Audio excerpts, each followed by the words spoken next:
안녕하세요. 정엘 가업승계연구소의 수석연구원 이기호 연구원입니다. 반갑습니다. 네, 반갑습니다. 오늘은 어떤 영상으로 준비하셨나요? 네, 오늘은 요즘에 핫하게 이슈가 되고 있는 이제 자녀 법인을 활용한 가업승계 전략에 대해서 말씀을 드리려고 합니다.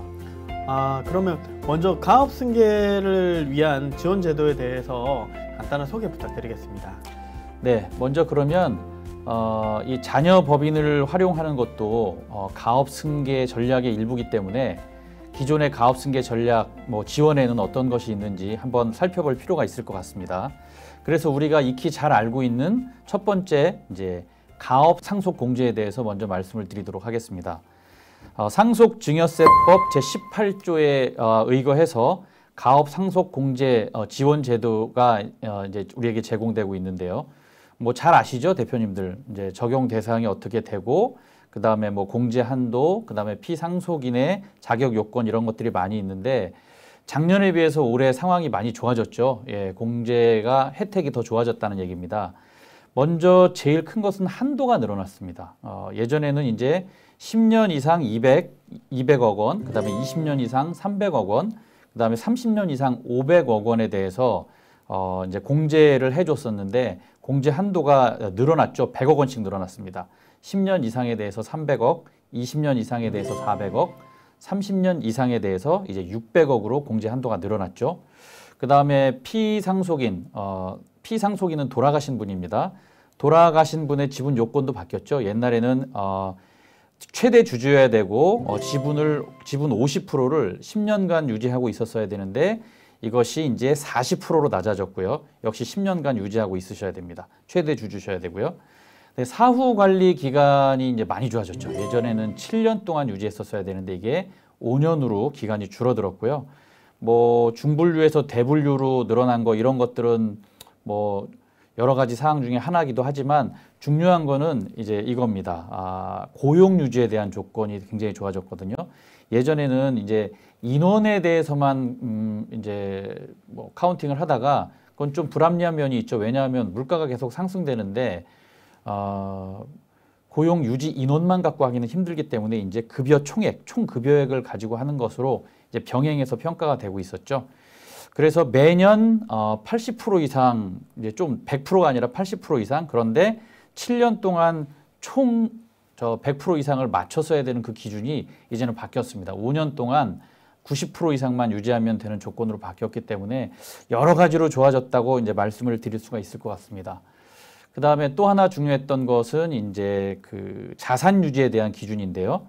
가업용 자산의 20%를 5년 이내에는 처분할 수 없는 조건이 있었죠. 예, 근데 이것이 40%로 늘어났습니다. 그것은 무슨 얘기냐면은 사실 사업을 하시다 보면 이제 가업 상속을 하고 계속 유지하다 보면은 이제 거래처를 변경한다든가 어떤 일이 생겨서 이제 그렇게 되면 이제 그 자산을 처분해야 되는 상황이 일어날 수도 있는데 이게 20% 이상 처분하면 안 된다면 굉장히 조금 조건이 조금 힘들 수도 있거든요. 이제 이것이 40%로 늘어났다는 것은 조금 여지가 생겼다는 그런 뜻이 될 것 같습니다. 그래서 가업 상속 공제가 그러니까 공제 한도가 많이 늘어났고 유지에 대한 조건도 많이 완화되었다는 것, 좋아지고 있습니다. 또 하나는 이제 가업 상속 공제는 돌아가신 이후에 일어나는 일이고 우리가 이제 살아 있을 때 증여죠. 예. 증여세 과세 특례란 제도가 또 있습니다. 조세 특례 제한법 30의 6조입니다. 이것도 조건이 비슷한데 중요한 거는 이제 공제 한도를 우리가 살펴볼 필요가 있습니다. 예전에는 어떻게 됐냐면 총 공제 한도는 100억 원 내였습니다. 그러니까 여기서의 공제, 그러니까 우리가 이제 증여세 과세 특례는 주식에 대한 것만입니다. 주식을 100억 원 한도 내에서 이제 자녀에게 줄 수 있는데 가업 승계 차원에서 줄 수 있는데 5억 원까지는 비과세죠. 그리고 이후 30억 원까지는 10%, 그 이후는 이제 20%를 적용하는 겁니다. 증여세율을. 그래서 5억까지는 비과세, 30억은 10%, 나머지 65억에 대해서는 20%가 적용됐었는데 이 한도가 어마어마하게 늘어났죠. 2배씩 늘어났습니다. 그래서 그러니까 총 과액은 가업 상속 공제하고 금액이 똑같아요. 600억으로 상향이 됐고요. 이제 여기 5억까지 비과세 하던 것을 이제 10억으로 늘렸고요. 그 다음에 30억까지 10%였던 것을 60억까지 10%로 늘려놨죠. 그리고 나머지 530억에 대해서는 20%가 되는 겁니다. 이렇게 지금 가장 크게 우리에게 가업 승계에 대해서 지원하고 있는 제도 두 개죠. 이제 가업 상속 공제와 증여세 과세 특례 이렇게 두 가지가 있는데 이것도 상황이 좋게 우리에게 세법이 개정되었다는 것을 먼저 말씀드립니다. 예, 상속과 증여에 대한 지원제도 부분 이제 잘 설명해 들었는데요. 이런 경우에 이제 두 가지 지원제도가 여의치 않을 경우에 오늘 주제로 하신 자녀법인을 활용한 가업승계 전략 부분을 한번 좀 간단히 설명 부탁드리겠습니다. 네, 맞습니다. 우리가 가업상속 공제와 증여세 과세 특례 제도가 있지만 사실상 이것을 원활하게 많이 사용하는 법인은 그리 많지 않다고 생각합니다. 뭐 여러 가지 문제가 있겠죠. 오늘은 그것을 얘기하려고 그러는 건 아니고 요 얘기를 하려고 하는 겁니다. 이제 이것이 여의치 않았을 경우에 자녀법인을 만들어서 그 자녀법인을 통해서 가업승계 전략을 펼칠 수 있는 방법이 하나 더 있다는 것을 이제 말씀드리려고 하는 것이죠. 세금 때문에 고민하는 대표님께 절세 공략집을 무료로 드립니다. 아래 버튼을 눌러주세요. 이게 뭐 간단하게는 어떤 거냐면 자녀 명의의 법인을 만들어서 자녀 법인에게 이 부모 법인이 뭐 일감 몰아주기, 일감 떼어주기, 혹은 그것이 여의치 않을 경우에는 이제 배당을 해주면서 자녀 법인의 사이즈는 키우고 부모 법인의 사이즈는 작게 해서 자동적으로 가업승계를 하는 그런 프로세스입니다. 먼저 구체적으로 말씀드리면 먼저 자녀 법인을 설립하는 겁니다. 이 자녀 법인은 이제 자녀가 일단 최대 주주가 돼야 되겠죠. 예. 그 다음에 이제 임원이 되면 좋은데 대표님들의 나이에 따라서 자녀들이 뭐 임원으로 뭐 등재될 수 없는 그런 상황이 조금 있을 수가 있습니다. 그럴 경우에는 이제 주주로서 배당의 권리를 행사하는 그런 프로세스로 가야 되겠죠. 먼저 자녀 법인을 설립해서 조금 아까 말씀드린 것처럼 이제 일감을 몰아주거나 일감을 떼어주기를 이제 시작하는 거죠. 어디서요? 예, 부모 법인에서 그렇게 하는 겁니다. 그런데 여기서 이제 이런 얘기를 드렸을 때 몇몇 대표님들이 이제 걱정을 하시는 거죠. 그거 일감 몰아주기, 일감 떼어주기 이거 사회적으로 문제가 되는 거 아니냐라고 말씀하시는데 맞죠. 예, 왜냐하면 재벌 기업이 이런 방법을 통해서 그러니까 제대로 세금 내지 않고 부당하게 부의 이전을 통하는 것을 막기 위해서 만든 거기 때문에 그런데 사실상 그냥 결론적으로 말씀드리면 우리 중소기업의 대표님들은 해당이 되지 않습니다. 뭐 자산이 5조 이상이어야 되고 이제 중소기업 간 이제 일감을 떼어주는 기업, 그 다음에 일감을 받는 수혜기업, 요 둘 다 중소기업일 경우에는 해당이 되지 않으니까 걱정하지 않으셔도 됩니다. 네. 자녀법인 설립해서 일감 몰아주기, 일감 떼어주기를 하죠. 그렇게 되면 일감을 이렇게 주면 손익가치가 이쪽으로 다 넘어가는 겁니다. 이제 매출이 다 넘어가는 거죠. 그렇기 때문에 이제 부모 법인의 순손익가치가 떨어지게 되겠죠. 그 다음은 배당인데요. 아까 말씀드린 것처럼 뭐 일감을 바로 뭐 받거나 그럴 수 없는 상황이거나 그 다음에 자녀가 이렇게 임원으로 이렇게 활동할 수 없는 그런 상황이라면 주주로서 배당을 받는 프로세스를 진행할 수가 있습니다.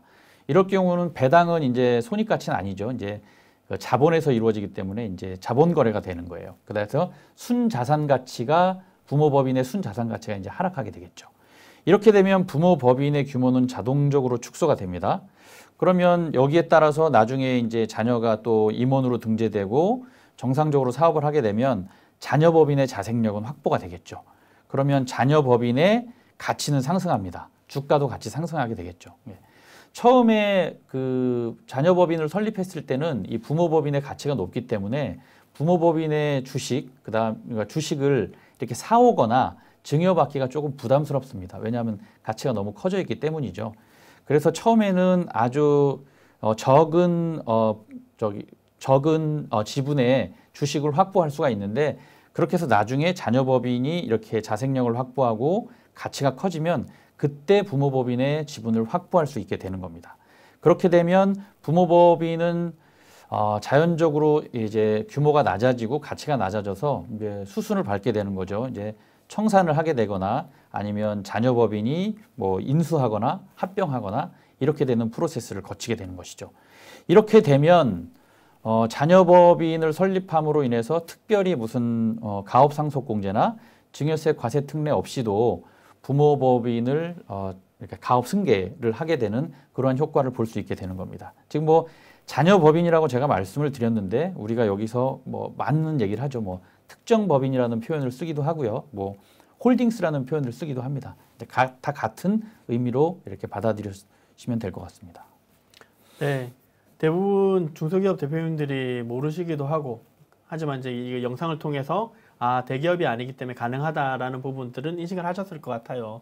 하지만 자녀법인에게 일감 몰아주기나 떼어주기를 바로 진행하기는 어려운 상황일 수 있을 것 같습니다. 근데 방금 이야기해 주신 법인 주주에 대한 배당에 관심을 이제 가지실 것 같은데 그 배당에 대해서 좀 더 자세히 설명 부탁드리겠습니다. 네, 뭐 배당에 대해서 이제 설명을 드려야 되기 때문에 먼저 배당에 대해서 한번 정확히 짚고 넘어가는 것이 좀 필요할 것 같습니다. 이제 우리가 배당 많이 했는데 우리가 배당 저는 항상 이렇게 한자를 한번 살펴보죠. 배당의 한자를 보면 나눌 배 마땅할 땅 이 말을 써서 배당이란 말을 씁니다. 마땅히 나누어야 될 거라는 뜻이죠. 예. 정확히 뜻을 살펴보면 이제 회사에 이익이 발생했을 경우 그 이익의 일부를 주주에게 나눠주는 행위를 이제 배당이라고 합니다. 그러면 우리가 뭐 배당 이렇게 얘기를 했는데 배당에도 여러 가지 종류가 있죠. 이렇게 구분을 해서 좀 살펴볼 필요가 있을 것 같습니다. 먼저 이제 시기별로 구분할 수 있는데요. 이제 정기주주총회를 통해서 하는 배당을 이제 정기배당이라고 하죠. 그리고 정기주주총회가 아닌 임시주주총회를 통해서 이제 배당하는 것을 우리가 이제 중간배당이라고 하는데 정기배당 외에 회기 내에 한 번 더 할 수 있는 것이 이제 중간배당이 되겠고요.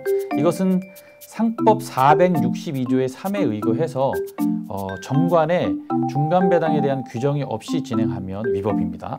반드시 중간배당에 대한 규정이 있으셔야 될 것 같고요.